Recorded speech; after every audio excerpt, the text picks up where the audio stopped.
Hello बच्चों, आज हम chapter number 1 chemical reaction and equation का पार्ट 2 करने वाले हैं, जिसमें हम देखेंगे कि बैलेंसिंग ऑफ केमिकल इक्वेशन और साथ ही हम कुछ इंपॉर्टेंट क्वेश्चंस भी करने वाले हैं जिनके बोर्ड में आने के हाई चांसेस हैं। और जिस बच्चे ने हमारे पार्ट 1 नहीं देखा है वो आई बटन में क्लिक करके या डिस्क्रिप्शन में लिंक दिया है, वहाँ पर जाके हमारा पार्ट 1 देख सकता है। इसी के साथ हम अपनी वीडियो को स्टार्ट करते हैं। तो बच्चों, हम पढ़ने वाले balancing of chemical equation. Balancing of chemical equation होती क्या है? जैसे कि हमारे एग्जाम्पल दिया हुआ है, hydrogen reacts with oxygen to form water. ये हमारी केमिकल रिएक्शन है कि हमारी जो हाइड्रोजन है वो वाटर के ऑक्सीजन के साथ रिएक्ट करके वाटर बनाती है। तो जब हम इस रिएक्शन को सिंबल की हेल्प से डिनोट करते हैं उसको क्या बोलते हैं हम? Chemical equation. तो पहले केमिकल इक्वेशन बनाने से पहले ना मैंने आपको बताया था कि आप वर्ड इक्वेशन बना लिया करें, जिससे कि आपको ईजी पड़ता है थोड़ा। जैसे कि हमारा हाइड्रोजन है, उसको ऐसे लिखा hydrogen plus oxygen, reacts with को लिखेंगे हम प्लस ऑक्सीजन। तो हमारी जो इक्वेशन हो रही है उसको हम एरो से दिखाते हैं कि हाँ हमारी इक्वेशन हुई और कुछ प्रोडक्ट बन के आया। तो हमारा क्या प्रोडक्ट बन के आया? हाइड्रोजन ऑक्सीजन के साथ रिएक्ट करता है वाटर, तो हम लिखेंगे hydrogen plus oxygen forms water. अब इस वर्ड इक्वेशन को हमें केमिकल इक्वेशन में कन्वर्ट करना है। तो केमिकल इक्वेशन में हम कैसे कन्वर्ट करते हैं? जैसे हाइड्रोजन है, हाइड्रोजन का सिंबल होता है H2, ऑक्सीजन का सिंबल होता है O2 और वाटर को हम लिखते हैं H2O। ये आपको लर्न कर लेना है, आपने शायद 9th क्लास में पढ़ा भी होगा कि वाटर को हम H2O बोलते हैं। तो ये हमारा केमिकल इक्वेशन बन गया। बट अब हमें देखना है कि केमिकल इक्वेशन बैलेंस है या नहीं है। तो वो हमें कैसे पता चलेगा? जैसे कि हमारे यहाँ पे एलिमेंट्स है हाइड्रोजन, ऑक्सीजन और इधर बना H2O। तो हमारे जो एलिमेंट्स है हाइड्रोजन, ऑक्सीजन, इनके जो एटम्स हैं रिएक्टेंट में, इनके वही एटम्स प्रोडक्ट में भी इक्वल होने चाहिए।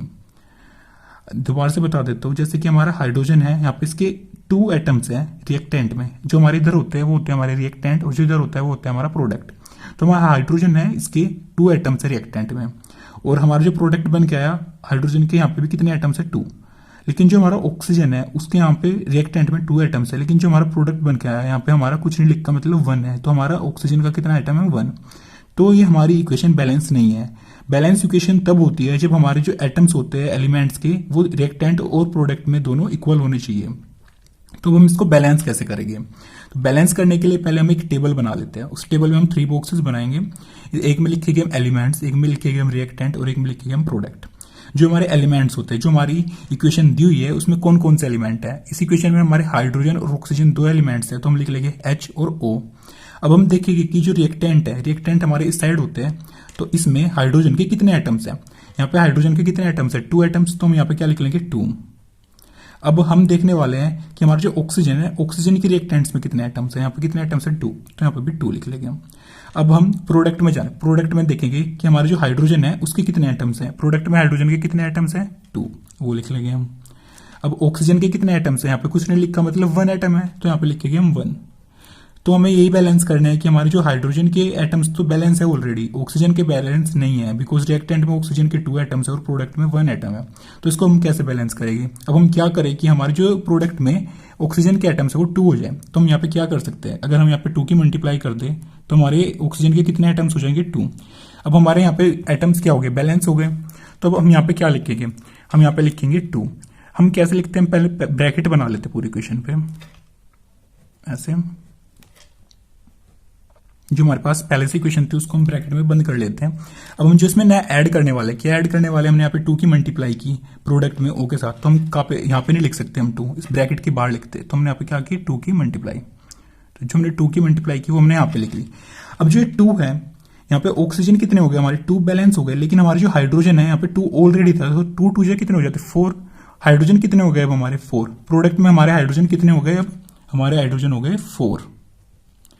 सो अब हमारे यहाँ पे हाइड्रोजन अनबैलेंस हो गए, बिकॉज रिएक्टेंट में तो हमारे कितने हाइड्रोजन है? 2, लेकिन प्रोडक्ट में हमारे कितने हाइड्रोजन हो गए? 4। तो अब हमें हाइड्रोजन को बैलेंस करना है। हाइड्रोजन को बैलेंस करने के लिए क्या करेंगे हम यहाँ से अगर 2 की मल्टीप्लाई कर दे इधर, तो हमारे कितने हाइड्रोजन हो जाएंगे? 4।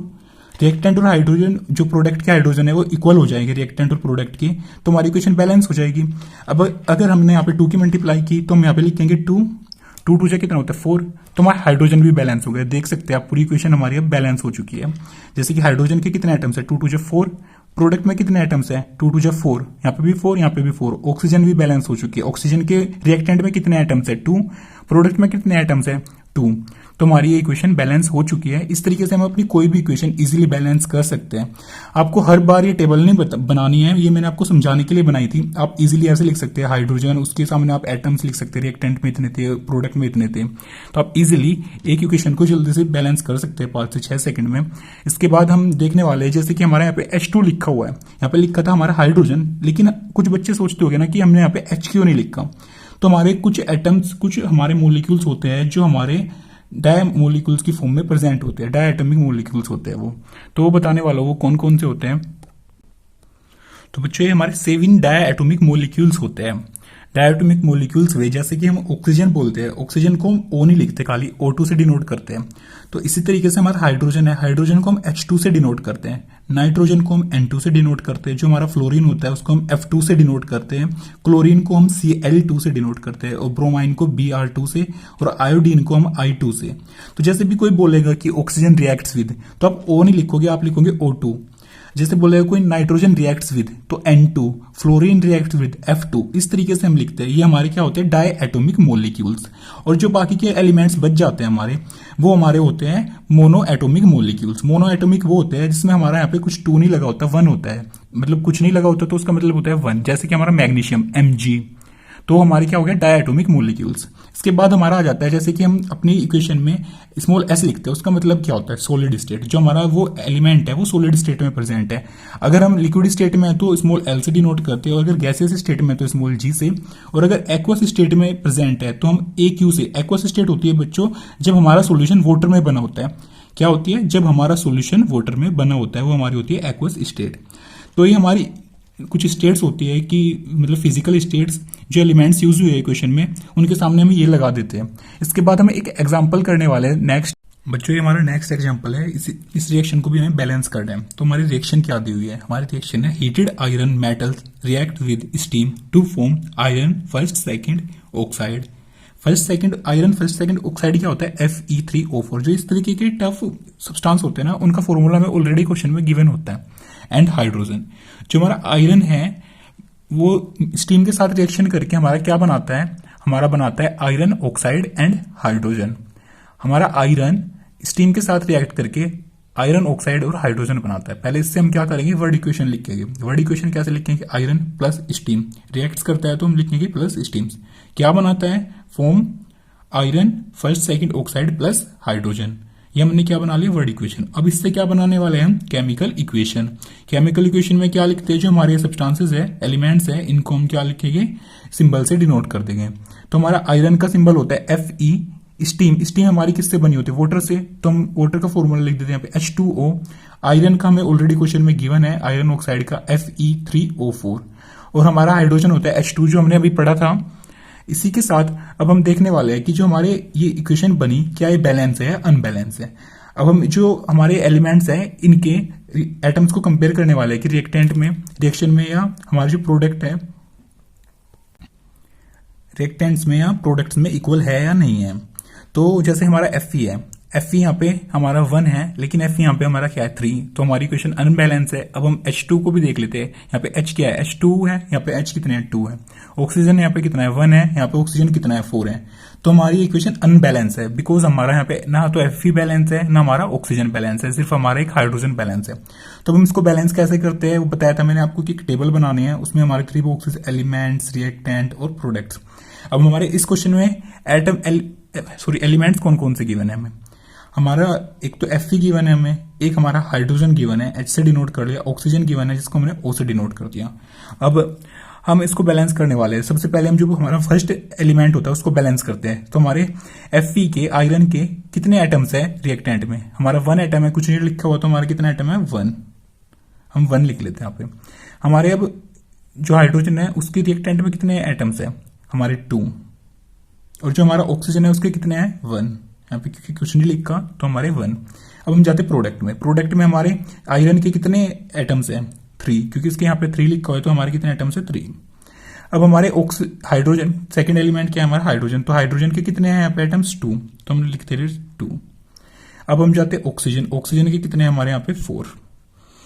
तो बच्चों अब हम बैलेंस कैसे करेंगे, बिकॉज हमें यहाँ पे 2 चीज बैलेंस करनी है, ऑक्सीजन भी बैलेंस करना है और हमें अपना आयरन भी बैलेंस करना है। तो हम फर्स्ट एलिमेंट से स्टार्ट करते हैं। अब हमारे यहाँ पे 3 है, तो इधर हम क्या मल्टीप्लाई करें कि हमारे इधर 3 हो जाए। अगर हम 3 की मल्टीप्लाई कर देंगे वन में तो हमारा क्या हो जाएगा 3, तो हमारा फ्लोरीन क्या हो जाएगा बैलेंस। अब हम जो बैलेंस करते हो हमें यहाँ पे इक्वेशन में भी लिखना होता है, तो इक्वेशन में पहले जो हमारा गिवन है उसको हम ब्रैकेट में क्लोज कर लेते हैं, जैसे कि Fe को भी कर लिया हमने ब्रैकेट में क्लोज, यहाँ पे हमने हाइड्रोजन को भी कर लिया, H2O को भी कर लिया, इसको भी ब्रैकेट में क्लोज कर लेते हैं हम इसको भी। अब हमने यहाँ पे क्या किया, 3 की मल्टीप्लाई की, कहाँ पे की हमने रिएक्टेंट में मल्टीप्लाई की, तो जो हमारा 3 है वो हम कहाँ पे लिखेंगे रिएक्टेंट की साइड, तो हमने यहाँ पे 3 लिख लिया। अब हम देखते हैं कि हमारे कौन कौन से एलिमेंट्स अनबैलेंस बच गए। हमारे Fe3 हो गए, इधर भी हमारे कितने Fe3 हैं, H2 कितने हैं 2 है, इधर भी कितने H2 2 है, ऑक्सीजन यहाँ पे 1 है, यहाँ पे ऑक्सीजन 4 है। तो अब हमारा एक एलिमेंट बचा ऑक्सीजन जो अनबैलेंस है। अब हम ऑक्सीजन को बैलेंस करने वाले, सॉरी, तो ऑक्सीजन यहाँ पे कितना है रिएक्टेंट में हमारा 1 है, लेकिन हमारा जो प्रोडक्ट में ऑक्सीजन है वो 4 है। तो अब हम रिएक्टेंट में किस चीज की मल्टीप्लाई करें कि यहाँ पे हमारा 4 हो जाए। अगर हम 4 की मल्टीप्लाई कर दें तो हमारा कितना हो जाएगा ऑक्सीजन 4 हो जाएगा, तो हमने यहाँ पे 4 की मल्टीप्लाई कर दी, कितना हो गया हमारा 4।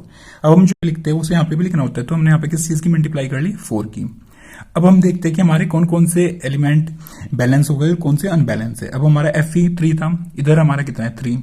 अब हमारा H2 यहाँ पे कितना है 2 ऑलरेडी था, लेकिन यहाँ पे अब 4 की मल्टीप्लाई की तो 2 4 जा 8, और लेकिन यहाँ पे क्या है 2, तो हमारा H2 अब क्या हो गया हाइड्रोजन अनबैलेंस हो गया। अब ऑक्सीजन देख लेते हैं, ऑक्सीजन 4 है, इधर भी कितना है ऑक्सीजन 4 है, तो अब हमारे Fe और ऑक्सीजन तो हमारा बैलेंस हो गया, लेकिन हमारा हाइड्रोजन अनबैलेंस हो गया। अब हम इसको बैलेंस करते हैं, इसको कैसे बैलेंस करेंगे हम। अब हमारे यहाँ पे कितने एलिमेंट्स हो गए रिएक्टेंट में हाइड्रोजन के, कितने हो गए 8, और हमें यहाँ पे भी अब कितने बनाने हैं, प्रोडक्ट में भी हमें 8 एलिमेंट्स चाहिए। तो अब हम यहाँ पे कितने की मल्टीप्लाई की कि हम हाइड्रोजन के 8 एलिमेंट्स बना सके, तो हम किसकी मल्टीप्लाई कर लेंगे यहाँ पे। अगर हम 4 की मल्टीप्लाई कर दे इधर तो हमारे कितने एलिमेंट्स हो जाएंगे 8 हो जाएंगे ना। तो अब हम यहाँ पे किसकी मल्टीप्लाई करेंगे 4 की, और जो हम यहाँ पे करते हैं वो हमें यहाँ पे भी लिखना होता है। तो हमने प्रोडक्ट में मल्टीप्लाई की, तो हम हाइड्रोजन के सामने यहाँ पे कहाँ पे लिखेंगे प्रोडक्ट में लिखेंगे 4। तो ये हमारी इक्वेशन अब बैलेंस हो गई। आप देख सकते हैं हमारे जो सभी एलिमेंट्स हैं उनके एटम्स रिएक्टेंट और प्रोडक्ट में इक्वल है। Fe के भी 3 है, इधर भी Fe के 3 है, यहाँ पे हाइड्रोजन के 8 है, इधर भी हाइड्रोजन के कितने हैं 8, 2 4 जा 8, ऑक्सीजन के 4 है, यहाँ पे भी ऑक्सीजन के 4 है। तो ये हमारी इक्वेशन क्या है बैलेंस हो गई। अब हम नेक्स्ट एग्जाम्पल करने वाले हैं बच्चों। हमारा नेक्स्ट क्वेश्चन है वो है हमारा sodium metal reacts with water to give sodium hydroxide and hydrogen. जो सोडियम मेटल है वो वाटर के साथ रिएक्ट करके सोडियम हाइड्रोक्साइड और हाइड्रोजन देता है। तो हम इससे पहले वर्ड इक्वेशन बना लेते हैं, sodium plus water forms sodium hydroxide plus hydrogen. अब हम जो हमारी वर्ड इक्वेशन बनी इससे केमिकल इक्वेशन बनाने के लिए हम इन सबको सिंबल से लिख देते हैं। सोडियम का सिंबल होता है Na, और वाटर का होता है हमने भी पढ़ा था H2O, सोडियम हाइड्रोक्साइड होता है NaOH। ये आपको लर्न कर लेना है, काफी बार यूज होता है। सोडियम हाइड्रोक्साइड होता है हमारा NaOH, हाइड्रोजन H2। अब हम जो हमारी इक्वेशन बनी इसको हम देखते हैं बैलेंस है अनबैलेंस है। अगर बैलेंस है तो हमारे रिएक्टेंट और प्रोडक्ट के एलिमेंट्स के जो एटम है वो इक्वल हो गए, लेकिन अगर बैलेंस नहीं है तो हमारे जो एटम्स है वो अनइक्वल हो गए। तो हमारा सोडियम का एटम है यहाँ पे कितना है 1, और यहाँ पे प्रोडक्ट में कितना है 1। हाइड्रोजन हमारा रिएक्टेंट में कितना है 2, और हमारे यहाँ पे कितना है 2 यहाँ पे और 1 यहाँ पे, 2 + 3 2 + 1 सॉरी कितना हो जाता है 3। तो 3 हमारे इधर है, 2 हमारे इधर है, तो हमारा कितना हाइड्रोजन क्या है अनबैलेंस है। अब ऑक्सीजन यहाँ पे 1 है और यहाँ पे भी कितना है 1, तो हमारा हाइड्रोजन यहाँ पे अनबैलेंस है, उसको हमें बैलेंस करना है। तो हम पहले क्या करते हैं अपना वही मेथड कि एलिमेंट्स लिख लेते हैं रिएक्टेंट प्रोडक्ट। अब हमारे क्या क्या एलिमेंट्स है Na, H और O। हमारा सोडियम बैलेंस है बट फिर भी हम लिख लेते हैं। सोडियम कितना है हमारे रिएक्टेंट में 1, हाइड्रोजन कितना है हमारे रिएक्टेंट में 2, और हमारा जो ऑक्सीजन है वो कितना है रिएक्टेंट में 1। अब हम प्रोडक्ट में देखते हैं हमारा सोडियम कितना है 1, हमारा हाइड्रोजन कितने हैं प्रोडक्ट में 2 + 1 कितने हैं 3, और हमारा जो ऑक्सीजन है कितना है रिएक्टेंट प्रोडक्ट में वो भी हमारा 1। तो अब हमें किसको बैलेंस करना है हाइड्रोजन को। अब हम कैसे बैलेंस करें कि हमारा जो क्या मल्टीप्लाई करें कि हमारा हाइड्रोजन इक्वल हो जाए दोनों साइड। तो बच्चों इसमें हम क्या करेंगे, इसमें हम करेंगे इधर जो हमारा ये H2O पहले इसको हम पूरी को ब्रैकेट में बंद कर लेते हैं इक्वेशन को अपनी, यहाँ पे NaH को भी ब्रैकेट में क्लोज कर लेते हैं और H2 को भी। अब हमारा जो यहाँ पे H2O है, अगर हम यहाँ पे देखो अगर हम यहाँ पे 2 की मल्टीप्लाई कर दे तो हमारे हाइड्रोजन कितने हो जाएंगे 4, 2 2 4।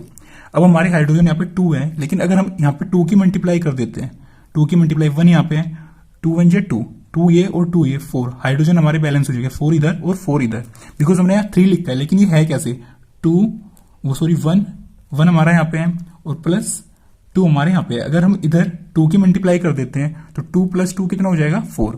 तो हमारे क्या हाइड्रोजन के एटम्स बैलेंस हो जाएंगे बिकॉज यहाँ पे 4 यहाँ पे हो जाएंगे, 4 यहाँ पे हो जाएंगे। अब हम क्या देखते हैं कि हमारी पूरी इक्वेशन बैलेंस हो गई। हमारा सोडियम कितना है यहाँ पे 1, यहाँ पे कितना हो गया हमारे सोडियम 2। तो हमारा सोडियम क्या हो गया अनबैलेंस हो गया। अब हमारा हाइड्रोजन कितना है यहाँ पे 4 है, यहाँ पे 2 + 2 यहाँ पे भी 4 हो गया। ये हमारा हाइड्रोजन क्या हो गया बैलेंस। अब हम ऑक्सीजन देखते हैं, ऑक्सीजन यहाँ पे कितना है 2 और यहाँ पे कितना है ऑक्सीजन 2। तो हमारा ऑक्सीजन तो बैलेंस हो गया। अब लेकिन जो हमारा सोडियम है वो अनबैलेंस हो गया। तो सोडियम को हम कैसे बैलेंस करेंगे। हमारे सोडियम यहाँ पे कितने हो गए, हमारे सोडियम यहाँ पे हो गए 2। लेकिन हमें जो रिएक्टेंट में भी इक्वल करने हैं तो हम रिएक्टेंट में किसकी मल्टीप्लाई करेंगे, यहाँ पे 2 की मल्टीप्लाई कर देंगे तो हमारे सोडियम क्या हो जाएगा बैलेंस 2 और 2। तो हम यहाँ पे सोडियम की में 2 की मल्टीप्लाई कर देते हैं तो हमारी ये रिएक्शन भी बैलेंस हो जाती है। और आप काउंट कर सकते हो हमारे, जैसे यहाँ पे सोडियम के कितने एलिमेंट्स है 2, यहाँ पे कितने हैं 2, हाइड्रोजन के कितने हैं 2 × 2 = 4, यहाँ पे हाइड्रोजन के कितने हैं 2 + 2 4 और ऑक्सीजन के कितने हैं 2, यहाँ पे कितने हैं 2। तो हमारी ये इक्वेशन भी बैलेंस हो गई। इसी तरीके से हम नेक्स्ट क्वेश्चन करने वाले हैं अपना। तो बच्चों ये हमारा नेक्स्ट क्वेश्चन है कि magnesium burns in oxygen to form magnesium oxide. अगर मैग्नीशियम को हम ऑक्सीजन के साथ बर्न करते हैं तो हमारा क्या बनता है मैग्नीशियम ऑक्साइड। तो हमने इस तरीके से बड़ी क्वेश्चन बनाई, मैग्नीशियम प्लस ऑक्सीजन क्या देता है हमें मैग्नीशियम ऑक्साइड। अब हम इसको सिंबल्स में लिख लेंगे। मैग्नीशियम का सिंबल होता है Mg, ऑक्सीजन होता है हमारा O2 और मैग्नीशियम ऑक्साइड होता है हमारा MgO। अब ये हमारी इक्वेशन बन गई। अब आपको देखना है बैलेंस है या अनबैलेंस, और इसका आंसर ना आप लोग मुझे कमेंट सेक्शन में बताने वाले हैं। बहुत इजी इक्वेशन है, मैंने आपको इक्वेशन बना के दे दी, बस आपको इसको बैलेंस करके इसका आंसर बताना है मुझे कि ये Mg में हम क्या ऐड करेंगे और O2 में हम यहाँ पे क्या ऐड करेंगे और MgO में यहाँ पे हम क्या ऐड करेंगे। ये आपको मुझे डिस्क्रिप्शन में बताना है और आप इसको इजिली कर भी सकते हैं। इसके बाद हम अपना नेक्स्ट टॉपिक करते हैं। बच्चों हमारा नेक्स्ट टॉपिक आता है to make equation more informative. जो हमारी केमिकल इक्वेशन होती है हम उसको ज्यादा इन्फॉर्मेटिव किस तरीके से बना सकते हैं कि कोई बच्चा हमारी जो केमिकल इक्वेशन है वो पढ़े और उसको पता चल जाए कि हमने एक केमिकल इक्वेशन इन सब्सटेंसेस से बनाई है और ये सब्सटेंसेस हमारे पास पहले सॉलिड फॉर्म में थे, इक्वेशन बनने के बाद लिक्विड फॉर्म में या गैसेस फॉर्म में है, या फिर हमें इक्वेशन जो हमारी रिएक्शन है उसको कराने के लिए हमें हीट देना पड़ा या फिर हमें उसका इतना टेम्परेचर रखना पड़ा, इतना प्रेशर रखना पड़ा। इस मतलब कुछ स्पेसिफिक कंडीशंस होती है कि इन कंडीशंस में हमने वो इक्वेशन की। तो हम एक इक्वेशन को देख के ऐसा पता कैसे चलेगा। तो हमारे 3 तरीके होते हैं कि हम अपनी इक्वेशन को ज्यादा इन्फॉर्मेटिव कैसे बना सकते हैं। तो हमारा फर्स्ट वे आता है the indicating the physical state of reactants and products. जो हमारे रिएक्टेंट्स होते हैं और वो प्रोडक्ट्स होते हैं, अगर हम उनकी फिजिकल स्टेट को बता दें कि जैसे हमारा ये एग्जांपल है zinc metal reacts with dilute sulphuric acid form zinc sulphate solution and hydrogen gas. जो हमारा जिंक मेटल है वो हमारा डाइल्यूट सल्फ्यूरिक एसिड के साथ रिएक्ट करके जिंक सल्फेट सॉल्यूशन बनाता है और हाइड्रोजन गैस निकलती है। तो अब हम इस इक्वेशन में अगर हम ये बता दें हमारे रिएक्टेंट्स जो है जिंक वो सॉलिड स्टेट में था और सल्फ्यूरिक एसिड एक्वस स्टेट में था, और जो हमारे प्रोडक्ट्स बने जिंक सल्फेट सॉल्यूशन वो हमारा एक्वस स्टेट में, और जो हमारी हाइड्रोजन गैस है वो हमारी गैसेस स्टेट में। तो अगर हम अपने रिएक्टेंट्स और जो हमारे प्रोडक्ट्स बने उनकी अगर हम फिजिकल जो स्टेट्स है अगर वो स्पेसिफाई कर दे तो हमारी रिएक्शन में हमें पता चल जाएगा कि हमारी रिएक्शन में हमने जो सब्सटेंसेस लिए थे पहले वो हमारे इसी स्टेट में थे और बनने के बाद इन स्टेट्स में आ गए। एक ही हमारा फर्स्ट तरीका होता है।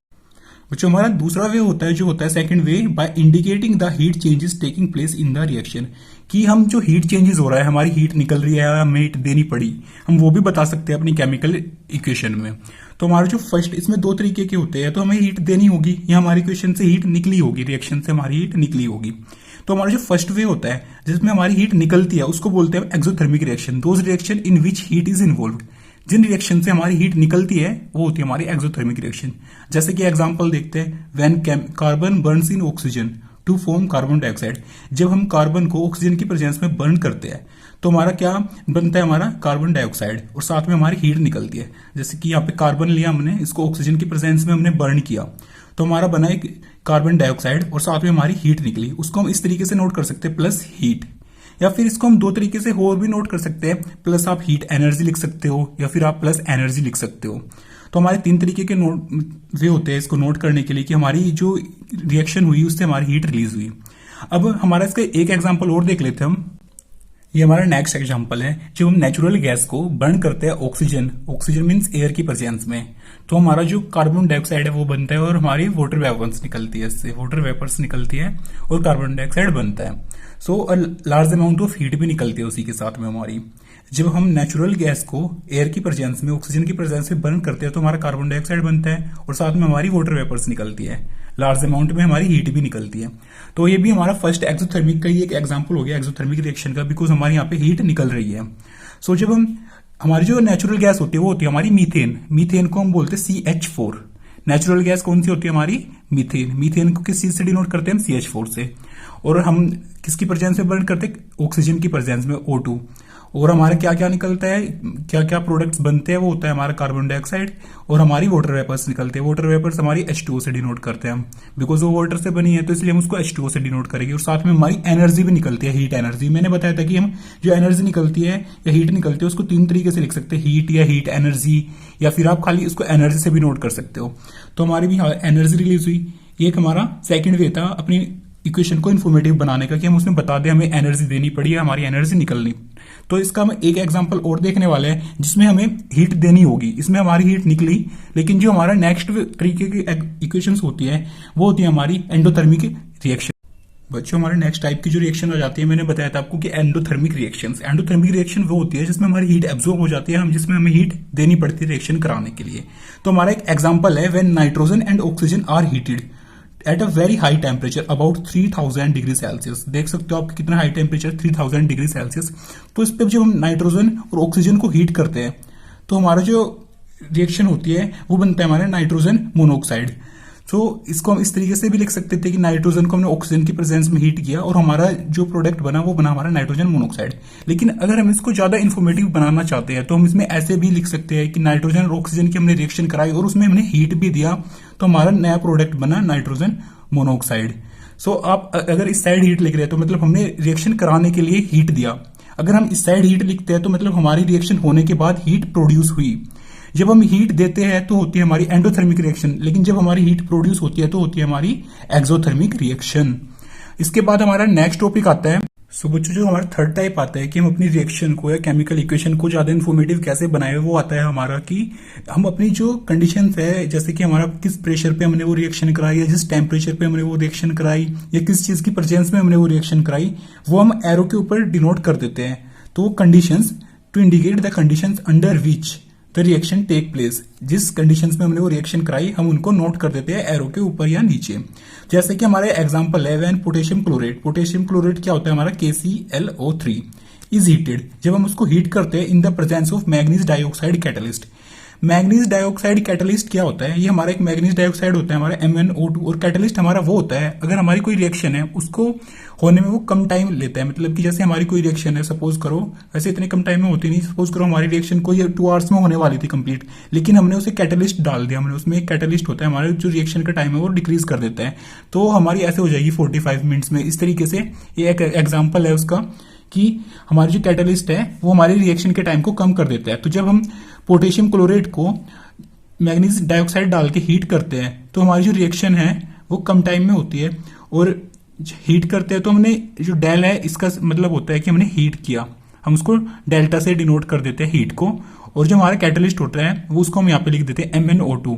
इसके साथ में हम कैटलिस्ट वगैरह कुछ नहीं लिखते, बस हम लिखते हैं MnO2। इसका मतलब है हमारा यहाँ पे कैटलिस्ट का वर्क कर रहा है, बिकॉज ये एरो के नीचे लिखा हुआ है। तो इसको हीट करने पे MnO2 की प्रेजेंस में पोटेशियम क्लोरेट को हमारा क्या बनता है? पोटेशियम क्लोराइड 2KCl और ऑक्सीजन O2।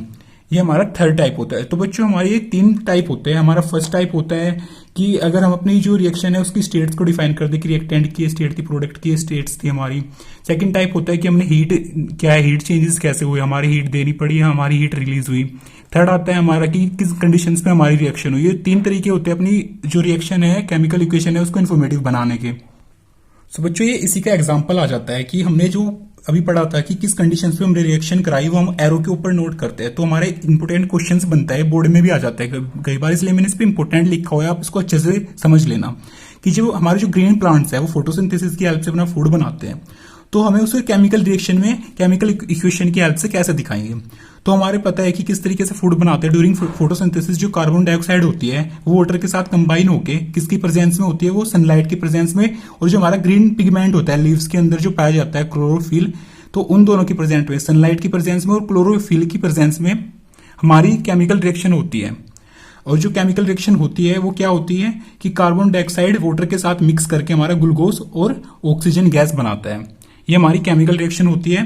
तो हम इसको किस तरीके से लिखेंगे, CO2 हमारा कार्बन डाइऑक्साइड होता है और वाटर हमारा H2 होता है। ये किसकी प्रेजेंस में करते हैं, सनलाइट की प्रेजेंस में और क्लोरोफिल की प्रेजेंस में हमारा क्या बनता है, C6H12O6। ये हमारा होता है ग्लूकोज। ये हमारा ग्लूकोज का फॉर्मूला होता है, ये आप लर्न कर लेना, इंपोर्टेंट होता है, C6H12O6। ये हमारा एक्वस स्टेट में होता है। और हमारे साथ ही क्या निकलती है, ऑक्सीजन गैस O2। ये हमारी गैसेस स्टेट में होती है। सो बच्चों ये हमारा इसका एग्जाम्पल था, ये आप अच्छे से लर्न कर लेना। सो इस तरीके से हमारा ये टॉपिक खत्म होता है। हम नेक्स्ट टॉपिक करने वाले कि टाइप ऑफ केमिकल रिएक्शंस, ये टाइप ऑफ केमिकल इक्वेशंस। सो बच्चों हम पढ़ने वाले types of chemical reaction. Chemical reaction के जो टाइप्स होते हैं वो 5 टाइप होते हैं। हमारा फर्स्ट होता है कॉम्बिनेशन रिएक्शन, सेकंड होता है हमारा डीकम्पोजिशन रिएक्शन, थर्ड होता है हमारा डिस्प्लेसमेंट रिएक्शन, फोर्थ होता है हमारा डबल डिस्प्लेसमेंट रिएक्शन और फिफ्थ है ऑक्सीडेशन एंड रिडक्शन रिएक्शंस। इनको हम वन बाय वन अच्छे से क्लियर करने वाले हैं। और जो हमारा फर्स्ट है कॉम्बिनेशन रिएक्शन, सो बच्चों हमारा फर्स्ट आता है combination reactions. Those reactions in which 2 और more substance combine to form a single substance, जहां पे हमारे 2 सब्सटेंस मिलके एक सब्सटेंस बनाते हैं। जैसे कि एग्जांपल है हमारा मैग्नीशियम और ऑक्सीजन मिलके हमारा बनाते हैं मैग्नीशियम ऑक्साइड। यहाँ पे हमारा मैग्नीशियम सॉलिड स्टेट में है और ऑक्सीजन गैसेस स्टेट में, लेकिन जो हमारा मैग्नीशियम ऑक्साइड बना वो हमारा सॉलिड स्टेट में है। तो ये एग्जांपल है कॉम्बिनेशन रिएक्शन का, जहाँ पे हमारे 2 सब्सटेंसेस थे हमारे पास रिएक्टेंट में, लेकिन जो हमारा प्रोडक्ट बना उसमें हमारा एक सिंगल सब्सटेंस बना। तो ये हमारे कॉम्बिनेशन रिएक्शन का एग्जांपल है। और जो हमारा कॉम्बिनेशन रिएक्शन है उसमें हम एरो के ऊपर ऐसे कॉम्बिनेशन लिख देते हैं। तो ये हमारा कॉम्बिनेशन रिएक्शन का एग्जांपल है। अब हम पढ़ने वाले अपना टाइप 2। तो जो टाइप 2 आता है हमारा डिकम्पोजिशन रिएक्शंस। डिकम्पोजिशन रिएक्शंस बिल्कुल हमारी जो कॉम्बिनेशन रिएक्शन है उसकी अपोजिट होती है। जैसे कि those reactions in which a compound splits up into 2 और more similar substances are known as decomposition reaction. जहां पे हमारा एक सब्सटेंस 2 या 2 से ज्यादा सब्सटेंस में टूट जाता है वो होती है हमारी डिकम्पोजिशन रिएक्शन। और जो अभी हमने पढ़ी थी कॉम्बिनेशन रिएक्शन, वहां पे 2 और 2 मोर सब्सटेंसेस से ज्यादा मिलकर हमारा एक सब्सटेंस बनता है। लेकिन हमारा यहाँ पे एक सब्सटेंस से 2 या 2 से ज्यादा सब्सटेंसेस बनते हैं। सो हम यहाँ पे जैसे कि हमने लिया था कैल्शियम कार्बोनेट, ये हमारा इसका एक एग्जांपल है। कैल्शियम कार्बोनेट को जब हम हीट करते हैं तो हमारे 2 सब्सटेंस बनते हैं, एक बनता है हमारा कैल्शियम ऑक्साइड और एक बनता है हमारा कार्बन डाइऑक्साइड। सो बच्चों ये हमारा टाइप 2 था। अब हम टाइप 3 करने वाले हैं। हमारा थर्ड टाइप आता है डिस्प्लेसमेंट रिएक्शन। डिस्प्लेसमेंट रिएक्शन में हमारा जो एक एलिमेंट है वो दूसरे एलिमेंट का प्लेस ले लेता है। जैसे कि those reactions in which one element take place of another element in a compound. जैसे कि हमारे पास ये था कॉपर सल्फेट और हमने उसमें जब जिंक को रिएक्ट कराया कॉपर सल्फेट के साथ तो हमारा जो नया सब्सटेंस बनता है वो बनता है हमारा जिंक सल्फेट एंड कॉपर। सो हमारा जो CuSO4 था, यहाँ पे जो जिंक है, जिंक ने Cu को रिप्लेस कर दिया, जिंक ने कॉपर को रिप्लेस कर दिया और खुद उसकी जगह ले ली। देखो यहाँ पे हमारा कॉपर था लेकिन हमारा यहाँ पे क्या आ गया प्रोडक्ट में जिंक, और Cu को जो हमारा कॉपर है उसको रिप्लेस कर दिया। तो ये एक एग्जांपल है डिस्प्लेसमेंट रिएक्शन का। एक बार फिर से समझ लेते हैं। जैसे कि हमारे पास कॉपर सल्फेट था CuSO4, लेकिन जो जिंक है, जिंक ने हमारे कॉपर को रिप्लेस कर दिया, हमारा बना ZnSO4 और जिंक वो कॉपर जो है हमारा वो निकल गया। लेकिन ये रिएक्शन तभी पॉसिबल है बिकॉज हमारा जो जिंक होता है वो हाई रिएक्टिव होता है कॉपर से। सो ये रिएक्शन तभी पॉसिबल है अगर हमारा कोई लीस्ट रिएक्टिव मेटल होता है यहाँ से। जैसे कि हमारा कॉपर हाई रिएक्टिव मेटल है और जिंक की जगह अगर हमारा कोई कम रिएक्टिव मेटल होता है तो ये रिएक्शन नहीं होती। यहाँ पे लिखते हैं हम नो रिएक्शन। बट हमारा जिंक होता है वो कॉपर से ज्यादा रिएक्टिव होता है तो इसलिए ये इसको कॉपर को डिस्प्लेस कर देता है, इसलिए हम बोलते हैं इसको डिस्प्लेसमेंट रिएक्शन। हमारा फोर्थ टाइप आता है डबल डिस्प्लेसमेंट रिएक्शन। यहाँ पे हमारे जो आयंस होते हैं कंपाउंड्स के वो एक दूसरे को एक्सचेंज कर लेते हैं। जैसे कि those reactions in which 2 compounds react by an exchange of ions to form 2 new compounds. जैसे हमारे पास 2 नए कंपाउंड्स थे पहले से ही, AgNO3 और NaCl। सो हमारे जो रिएक्शन करने के बाद नए कंपाउंड्स बनते हैं जो 2, वो बनते हैं हमारे AgCl और NaNO3। ये किस तरीके से रिएक्ट करते हैं, एक दूसरे के आयंस में एक्सचेंज कर लेते हैं ये। जैसे कि हमारे पास Ag पॉजिटिव होता है, इसको मैं थोड़ा ओपन करके बता रहा हूँ। Ag जो होता है आयंस में लिख के कि Ag पॉजिटिव होता है, एक Ag आयन होता है हमारा, एक NO3 आयन होता है, और एक होता है जो हमारा NaCl, ये होता है हमारा Na positive plus Cl negative. So हमारे जो यहाँ पे ये है Ag के साथ हमारा Cl नेगेटिव रिएक्ट कर लेता है, Ag के साथ हमारा Cl नेगेटिव रिएक्ट कर लेता है, और जो हमारा ये Na होता है, Na के साथ हमारा NO3 रिएक्ट कर लेता है। सो इसी तरीके से हमारा ये बन जाता है AgCl और NaNO3। सो जो आयंस है वो एक दूसरे को एक्सचेंज कर लेते हैं डबल डिस्प्लेसमेंट रिएक्शन में। सो अब हम नेक्स्ट टाइप करने वाले हैं। सो हमारा टाइप 5 आता है oxidation and reduction reactions. So oxidation reaction वो होती है जब हम किसी सब्सटेंस में ऑक्सीजन को ऐड कर देते हैं या फिर हम हाइड्रोजन को उस सब्सटेंस से रिमूव कर देते हैं, वो होती है हमारी ऑक्सीडेशन रिएक्शन। लेकिन रिडक्शन रिएक्शन जो होती है वो उसका अपोजिट होता है। ऑक्सीडेशन में हम ऑक्सीजन को ऐड करते हैं, रिडक्शन में हम हाइड्रोजन को ऐड करते हैं। ऑक्सीजन में हम हाइड्रोजन को रिमूव करते हैं, लेकिन रिडक्शन में हम ऑक्सीजन को रिमूव करते हैं। सो इसका एक एग्जाम्पल से समझने वाले हम, जैसे कि हमारे पास CuO है और H2 को साथ रिएक्ट कराते हैं, हीट करते हैं तब हम, तो हमारा बनता है Cu प्लस H2O। सो हमारे पास यहाँ पे रिएक्टेंट में CuO था, लेकिन प्रोडक्ट में हमारे पास खाली Cu है। सो हम देखते हैं कि हमारा यहाँ पे ऑक्सीजन रिमूव हो गया, बिकॉज यहाँ पे ऑक्सीजन था लेकिन हमारे प्रोडक्ट में ऑक्सीजन नहीं है। सो हमारा यहाँ से ऑक्सीजन रिमूव हुआ। सो रिमूवल ऑफ ऑक्सीजन क्या होता है हमारा? रिमूवल ऑफ ऑक्सीजन होता है हमारा रिडक्शन। सो हम इस पे क्या बोलने वाले हैं इसको, हम यहाँ पे क्या हुआ, ऑक्सीजन रिमूव हो गया। सो यहाँ पे क्या हुआ हमारा, इसका CO का रिडक्शन हुआ। क्या हुआ? रिडक्शन। लेकिन जो हमारा H2 था, यहाँ पे हमारा H2 था, हमारा देखा हमने जो प्रोडक्ट बना वहां पे है H2O, यहाँ पे ऑक्सीजन ऐड हुई। सो एडिशन ऑफ ऑक्सीजन क्या होता है हमारा? ऑक्सीडेशन। सो हमारा H2 का क्या हुआ यहाँ पे? ऑक्सीडेशन। H2 का क्या हुआ हमारा यहाँ पे? ऑक्सीडेशन। सो बहुत इजी होता है ऑक्सीडेशन और रिडक्शन। हमें बस 2 पॉइंट को अच्छे से लर्न करना होता है। दूसरा उसका अपोजिट होता ही है, जैसे कि ऑक्सीडेशन में हमने ऑक्सीजन को ऐड करना और हाइड्रोजन को रिमूव करना होता है। इसी तरीके से हम देखने वाले हैं कि अब ऑक्सीडेशन हमें पता चल गया क्या होता है, रिडक्शन हमें पता चल गया क्या होता है। अब हम देखने वाले हैं ऑक्सीडाइजिंग एजेंट क्या होता है, रिड्यूसिंग एजेंट क्या होता है। अब देख तो बच्चों, ऑक्सीडाइजिंग एजेंट वो होता है जो ऑक्सीजन दे देता है या फिर उससे हाइड्रोजन रिमूव हो जाती है। जैसे कि हमारे पास यहाँ पे CuO था, तो यहाँ पे इसने ऑक्सीजन दे दिया, बिकॉज यहाँ पे हमारे पास खाली Cu बचा, यहाँ पे इसने ऑक्सीजन दिया और यहाँ पे ऐड हो गया। तो यहाँ पे किसने ऑक्सीडाइजिंग एजेंट कौन हुआ हमारा? Cu। सो बिकॉज इसने ऑक्सीजन दे दिया। लेकिन जो हमारा रिड्यूसिंग एजेंट होता है वो होता है हमारा the substance which gave hydrogen. जो हमारा हाइड्रोजन देता है वो होता है हमारा रिड्यूसिंग एजेंट। या फिर the substance which remove oxygen, जो ऑक्सीजन को रिमूव कर देता है वो भी हमारा रिड्यूसिंग एजेंट होता है। सो एक बार फिर से समझ लीजिए कि हमारा ऑक्सीडाइजिंग एजेंट क्या होता है। ऑक्सीडाइजिंग एजेंट होता है हमारा जो ऑक्सीजन दे देता है ऑक्सीडेशन के लिए, जैसे कि हमारे ऊपर एग्जांपल में दिया था Cu ने। इसी तरीके से यहाँ पे रिड्यूसिंग एजेंट में होता है कि जो सब्सटेंस हाइड्रोजन दे देता है रिडक्शन के लिए, वो हमारा होता है रिड्यूसिंग एजेंट। इसका एक सिंपल सा तरीका है, जिसका ऑक्सीडेशन हो रहा है ना वो हमारा रिड्यूसिंग एजेंट है, और जिसका हमारा रिडक्शन हो रहा है वो हमारा होता है ऑक्सीडाइजिंग एजेंट। आप इसको इस तरीके से भी लर्न रख सकते हैं। बिकॉज आपने देखा होगा कि यहाँ पे जिसका ऑक्सीजन निकला, इसने ऑक्सीजन छोड़ दिया, तो इसका क्या हुआ था? रिडक्शन। सो ये हमारा कौन सा एजेंट है? Oxidising agent. जिसका रिडक्शन हुआ, जिसने ऑक्सीजन छोड़ा, वो हमारा होता है ऑक्सीडाइजिंग एजेंट। लेकिन इसका हमारा ऑक्सीडेशन हुआ H2, इसमें ऑक्सीजन ऐड हुआ, सो इसने ऑक्सीजन को रिमूव किया, है ना। The substance which removes oxygen, इसने ऑक्सीजन को रिमूव किया, वो होता है हमारा रिड्यूसिंग एजेंट। सो ये इजी होता है कि जिसका ऑक्सीडेशन हो रहा है वो हमारा होगा रिड्यूसिंग एजेंट, और जिसका रिडक्शन हो रहा है वो होगा हमारा ऑक्सीडाइजिंग एजेंट। इसको आप इस तरीके से लर्न रख सकते हैं। और जो हमारी ऑक्सीडेशन एंड रिडक्शन रिएक्शंस होती है, इनको हम बोलते हैं रिडोक्स रिएक्शंस। इनका एक नाम और होता है, वो होता है हमारा रिडोक्स रिएक्शंस। बच्चों, हमारा नेक्स्ट टॉपिक आता है, वो आता है effects of oxidation reaction in everyday life. Oxidation reaction का एवरीडे लाइफ पे क्या इफेक्ट्स होते हैं? इसके 2 बेसिक इफेक्ट्स होते हैं, एक होता है हमारा कोरिजन, एक होता है रेंसिडिटी। कोरिजन क्या होता है? जैसे कि रस्टिंग ऑफ आयरन, लोहे पे जंग लगना। So corrosion is the process in which metals are eaten up gradually by the action of air, moisture, chemical, as मतलब की chemical rains on their surface. So जो कोलिजन होता है वो हमारे मेटल्स एयर या मॉइस्चर के साथ रिएक्ट करता है, ऑक्सीडाइज हो जाता है हमारा जो मेटल होता है, सो उसको बोलते हैं हम कोलिजन। जैसे कि इसका एक बेसिक एग्जांपल होता है, rusting of iron is common form of corrosion. Rusting of iron जो होता है कॉमन फॉर्म होता है कोरिजन का। और रस्टिंग ऑफ आयरन का जो हमारा एक केमिकल इक्वेशन होता है वो ये होता है। सो बच्चों, जो ये इक्वेशन है ना, ये बहुत इंपॉर्टेंट है, इसको अच्छे से लर्न कर लेना। ये रस्टिंग ऑफ आयरन की इक्वेशन है। जैसे कि हमारा FeO2 और H2O मिलकर हमारा जो रस्टिंग ऑफ आयरन बनाते हैं वो होता है हमारा हाइड्रेटेड आयरन ऑक्साइड। उसको हम इस तरीके से लिखते हैं F2O3.XH2O। सो हमारा जो नेक्स्ट टॉपिक आता है वो होता है हमारा रेंसिडिटी। रेंसिडिटी क्या होता है? बेसिकली जो हमारे फूड से अनप्लीजेंट स्मेल आनी स्टार्ट हो जाती है, जो हम मैक्सिमम समर में नोटिस करते हैं, जो हमारा फूड खराब हो जाता है, उसको बोलते हैं हम rancidity. The condition provide by aerial oxidation of fats and oils in food marked by unpleasant smell and taste is called rancidity.